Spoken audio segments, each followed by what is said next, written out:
గతంలో కూడా గౌరవ సభ్యులు విప్పు గారు వీళ్ళ ఐలయ్య కానీ శ్రీహరి గారు కానీ ఇప్పుడు మాట్లాడిన గౌరవ సభ్యులు రాజేశ్వర రెడ్డి గారు ఇవన్నీ నిజంగా కూడా ప్రాబ్లమేటిక్ ఉన్న డివిజన్స్ అధ్యక్ష రెవెన్యూ డివిజన్ అధ్యక్ష నాకు తెలిసి ఎందుకంటే నీకు ఆలేరు కూడా నేను ఎంపీగా ఉన్నప్పుడు నా పరిధిలోకి వచ్చే భక్తుల్లో కూడా వనపర్తి నారాయణపేట 2 జిల్లాలకు చేర్యాలు అయితే ఆ గత ప్రభుత్వం చేసింది ఎంత అన్యాయం అంటే ఆ ప్రజలకు చేర్యాలంటే పోరాటాలకు గడ్డ అదొకప్పుడు అసెంబ్లీ కాన్స్టిట్యున్సీ ఆ కాన్స్టిట్యున్సీని హుస్నాబాద్ ఏసీబీ దగ్గరికి పోవాలి అగ్రికల్చర్ ఏమో గజ్వేల్ పోవాలి కలెక్టర్ సిద్దిపేట దాన్ని ముక్కలు చెక్కలు చేసి అసలు అప్పుడు రెవెన్యూ మినిస్టర్ లేకుండే ప్రభుత్వం ఉన్నదా లేదా కూడా తెలియదు ఎట్లా చేసినో అర్థం కాలేదు దాని మీద మేము 3 రోజులు నిరాహార దీక్ష చేసినాం రిలే నిరాహార దీక్షలు ప్రజా సంఘాలు ఈరోజు నేను మంత్రిగా సరే నేను గతంలో దాని గురించి పోరాటం చేసిన అది న్యాయమైన కోరిక ఆలేరు కానీ చేర్యాల కానీ భక్తలు కానీ ఇలాంటి 7-8 ఉన్నాయి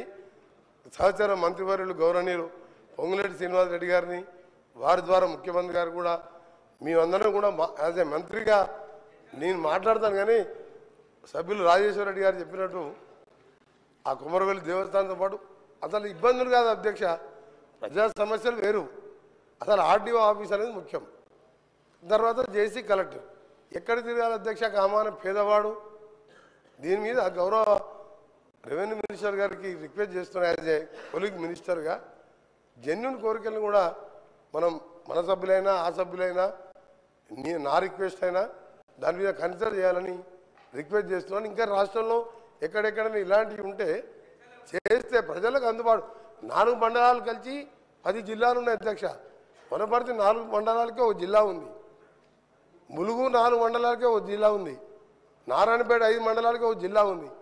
రెవెన్యూ డివిజన్ని 5 మండలాలు ఒక మున్సిపాలిటీ ఉన్నప్పుడు చేస్తానికి పెద్ద దానికి ఏం పెద్ద నష్టం లేదు సరే పోయిన గవర్నమెంట్ తప్పు చేసింది మన ప్రజాపాలన నుంచి ఇంద్రమ్మ పాలన మన గవర్నమెంట్ మంచి గవర్నమెంట్ అనే ప్రజలు మనకు పట్టం కట్టిండ్రు దాని మీద ఆలోచించాలని గౌరవ మంత్రి గారిని రిక్వెస్ట్ చేస్తున్నాం గౌరవ లక్ష్మణ్ గారు అధ్యక్ష మా ధర్మపురి నియోజకవర్గము ప్రపంచంలో ఉన్నటువంటి నలుమూల దగ్గర భక్తులు వేలాది మంది భక్తులు వస్తున్నారు అధ్యక్ష పెద్ద ఎత్తున రైతాంగానికి రైతు ఆధారితమైనటువంటి 90% ప్రాంతం అంతా అధ్యక్ష మా ప్రాంతంలో గతంలో ప్రభుత్వంలో ఉన్నటువంటి పెద్దలు రెవెన్యూ డివిజన్ సంబంధించినటువంటి ఆ ప్రాంత ప్రజల యొక్క కోరిక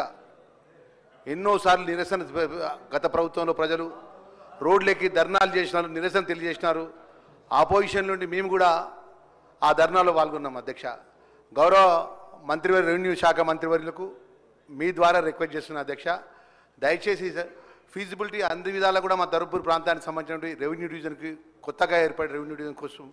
మాకు కూడా అవకాశం ఇవ్వాలని చెప్పి మీ ద్వారా రెవెన్యూ మినిస్టర్ గారికి మనవి చేస్తున్నా అధ్యక్ష గౌరవ సభ్యులు నాగరాజు గారు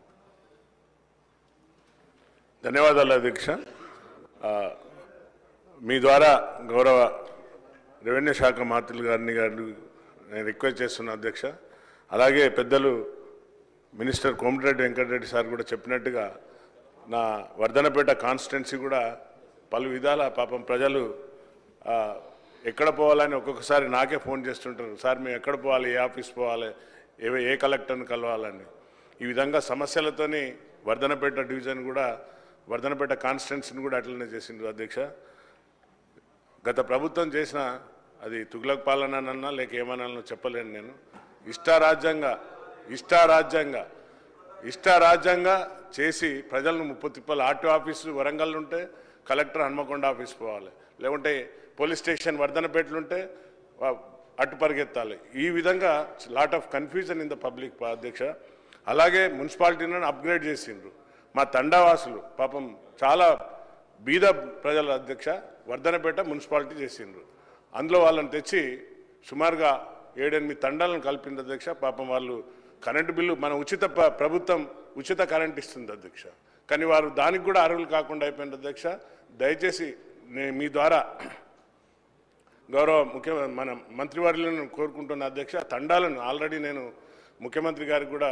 పత్రం ఇవ్వడం జరిగింది అధ్యక్ష రిక్వెస్ట్ వారిని కూడా వాళ్ళు మొన్న ఎలక్షన్లో కూడా పార్టిసిపేట్ చేయం మేము బైకాట్ చేస్తామంటే నేను మాట ఇచ్చిన అధ్యక్ష, నేను తప్పనిసరిగా మీరు నా తండవాసులు, నేను తప్పనిసరిగా ఈ దృష్టికి తీసుకుపోతా సమస్యను. కాబట్టి ఆ మున్సిపాలిటీ నుండి వాళ్ళని తొలగించి పాపం తండవాసులను అన్ని విధాల ఆదుకోవాలని మీ ద్వారా శ్రీనివాస్ రెడ్డి గారిని కోరుకుంటున్నాను అధ్యక్ష, గౌరవ మంత్రి గారిని. థ్యాంక్ యూ అధ్యక్ష. గౌరవ సభ్యులు మురళీ నాయక్. అధ్యక్ష ధన్యవాదాలు అధ్యక్ష. మాది మహబూబాద్ నియోజకవర్గ అధ్యక్ష. నూతనంగా ఏర్పడినటువంటి ఇన్గుర్తి మండలం 2014లో బీఆర్ఎస్ ప్రభుత్వం అధికారంలోకి వచ్చిన తర్వాత మండలం చేస్తామని చెప్పేసి మాట ఇవ్వడం జరిగింది అధ్యక్ష. కాలయాపన చేసి మళ్ళీ 2018 ఎలక్షన్లో కూడా మమ్మల్ని గెలిపించండి మీకు మండలం చేస్తామని చెప్పి మళ్ళీ తిరిగి వాగ్దానం తీసుకొని మరొక్కసారి అక్కడ ఉన్నటువంటి శాసనసభ్యుడు గెలవడం జరిగింది అధ్యక్ష. కానీ ఇన్గుర్తి మండలానికి మొండి చెయ్యి అయింది అధ్యక్ష. మళ్ళీ 2023లో ఓడిపోతున్నామని తెలిసి హుటాహుటిన ఒక 3 నెలల ముందే ఇన్గుర్తి మండలం చేస్తామని చెప్పి ప్రకటించడం జరిగింది అధ్యక్ష. అదే మండలాన్ని కనుక ముందే ఏర్పాటు చేసి ఉంటే అక్కడ ఉన్నటువంటి ప్రభుత్వ కార్యాలయాలు పరిపాలన సౌలభ్యం ఉండేది అధ్యక్ష. అందుకే మహబూబాద్ ప్రజల తరఫున మీకు ఒకటే కోరుతున్నాను అధ్యక్ష, గౌరవ ముఖ్యమంత్రి వర్యులు రేవంత్ రెడ్డి గారికి, అదేవిధంగా ముఖ్యమంత్రి సలహాదారులు వేం నరేందర్ రెడ్డి గారి ద్వారా మన రెవెన్యూ శాఖ మంత్రులు పొంగులేటి శ్రీనివాస్ రెడ్డి గారికి తెలియజేస్తున్నటువంటి పరిపాలన సౌలభ్యం కొరకు అక్కడ ఎంపీడీ ఆఫీసు, అదేవిధంగా ఎంఆర్ ఆఫీస్తో పాటు పోలీస్ స్టేషన్ కూడా నిర్మించాలని చెప్పేసి మీకు తెలియజేస్తున్నాను అధ్యక్ష. ముఖ్యంగా మన రవాణా శాఖ మంత్రులు పొన్నం ప్రభాకర్ గారికి తెలియజేసింది ఒకటి అధ్యక్ష, గతంలో నేను ఒక రిప్రజెంటేషన్ ఇవ్వడం జరిగింది. గూడూరు మండలంలో అది కేవలం గిరిజన ప్రాంతం, అక్కడ భూపతిపేట గ్రామంలో నేషనల్ హైవే 365 రాకముందే భూపతిపేట గ్రామంలోనే ఒక బస్ స్టాండ్ ఉండేది అధ్యక్ష. ఆ నేషనల్ హైవే 365 వచ్చిన తర్వాత అక్కడ ఉన్నటువంటి బీఆర్ఎస్ పార్టీ నాయకులు బస్ స్టాండ్ని అక్కడ కబ్జా చేసుకొని అక్కడ వాళ్ళకు హోటల్ నిర్మించడం జరిగింది అధ్యక్ష. భూపతిపేట నుంచే మనం అక్కడ ఉన్నటువంటి భీముని పాదం, అక్కడ ఉన్నటువంటి లైన్ తండాలు, అలా దగ్గర దగ్గర 10 గ్రామాలకు వెళ్ళాల్సిన రైతు సోదరులందరూ ఆ బస్ స్టాండ్లోనే వాళ్ళు సేద తీర్చున్న క్రమంలో అక్కడ బస్ స్టాండ్నే వాళ్ళు ఆక్రమించుకొని బీఆర్ఎస్ పార్టీ నాయకులు అక్కడ హోటల్ కట్టడం జరిగింది అధ్యక్ష. దయ ఉంచి తిరిగి నేను రవాణా శాఖ మంత్రుల గారికి ఒకటే చెప్తా ఉన్నా, ఆ బస్ స్టాండ్ని తిరిగి అక్కడ పునరుద్ధరించాలి. అక్కడ ఉన్నటువంటి హోటల్ని కనుక మీరు అక్కడ విచారణ జరిపి